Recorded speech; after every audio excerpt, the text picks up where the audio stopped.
What if I tell you that the reason most grant proposals don't get awarded isn't because the idea is bad? They lose funding because the reviewer gets irritated, confused, or loses confidence.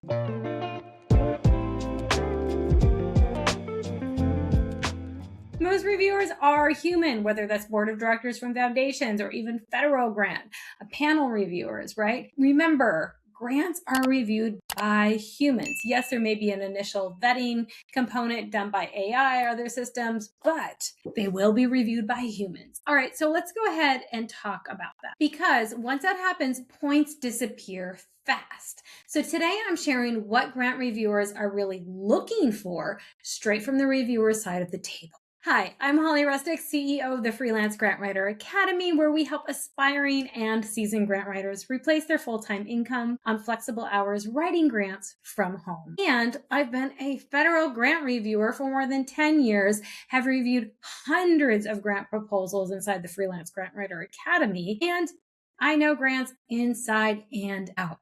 So what I'm sharing today is not theory. This is exactly how proposals are scored. Yes, they are scored, and why some don't win while others do. Number one, the reviewer mindset. First secret you need to understand, and I kind of broke this to you already, but grant reviewers are human. They're reviewing dozens, sometimes a lot more than that, of proposals under extremely tight deadlines using strict scoring rubrics. They're not trying to interpret your intentions, right? They're trying to score your proposal as efficiently as possible.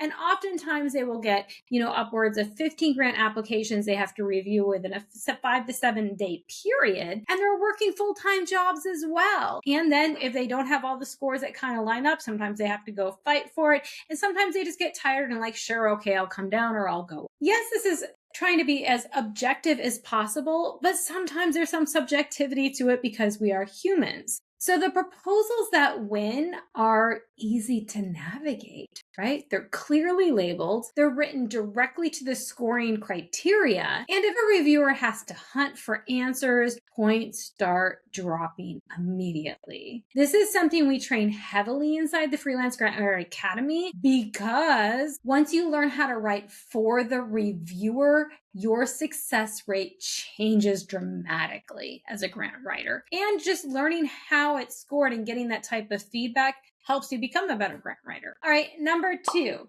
scoring criteria is non-negotiable. One of the biggest mistakes that I see, even from experienced grant writers, is ignoring how literal scoring criteria is. If the question says, describe organizational capacity, high scoring proposals use that exact language. They make them a header. They clearly label the section, right? Answer only what's asked, no extra fluff. A lot of times you have page limitations. Use them in a good way. As a reviewer, when your language mirrors the rubric, I can score you faster because I can find it quick, right?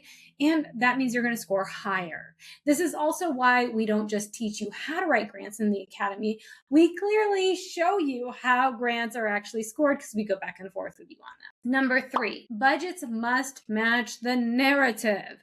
This is one of the fastest ways to lose points. Your budget and narrative must line up perfectly. When reviewers have to flip back and forth between the sections, it just causes confusion. It makes them more tired. They have to do the math to figure out if the numbers align. It's a lot of work, especially if they're seeing something in the budget that was never mentioned in the narrative, or something in the narrative that's never mentioned in the budget. It's irritating, and it results to immediate point deductions. Plus, it's an automatic red flag. Here's what most people don't realize. Once reviewers see one obvious mistake, like something that is in the budget but not in the proposal, the narrative part, they start scrutinizing everything. Calculations, assumptions, timelines. One glaring error invites more criticism across the entire proposal. Clean alignment builds trust. Misalignment destroys it. All right, number four, credibility wins funding. Another major scoring factor reviewers care deeply about is credibility. Funders aren't just funding ideas, they're funding your ability to implement and execute them. Credibility can be demonstrated by stating previously funded and successfully implemented grant programs or just fundraisers of ways that you've managed money. Other funding sources that show financial stability. Board members maybe that have grant management experience or CPAs or other type of financial expertise. That lends a lot to your winning a proposal. Even mentioning strong partnerships that clearly support the project. All right, number 5, what funders really want. Across nearly every funder, reviewers are looking for some core things: a clear mission statement, measurable outcomes, feasible plans, credible leadership, easy to score proposals based on the criteria. The strongest applications leave reviewers thinking this organization knows what they're doing, they're prepared. Number 6, stop the fluffy, needy writing. One final reviewer pet peeve is fluffy, needy writing. Phrases like, we humbly request, we desperately need, this funding would mean everything to us. These don't increase funding chances, they weaken your credibility. Funders don't want to rescue organizations, they want to invest in capable ones. Ooh, I'm going to say that again because it's so good. Funders don't want to rescue organizations. They want to invest in capable ones. Strong proposals use confident language. We will. This funding will support, ... This program will achieve, ... Confidence earns points. Neediness costs them. If you want to win more grants, remember this. Write to the rubric.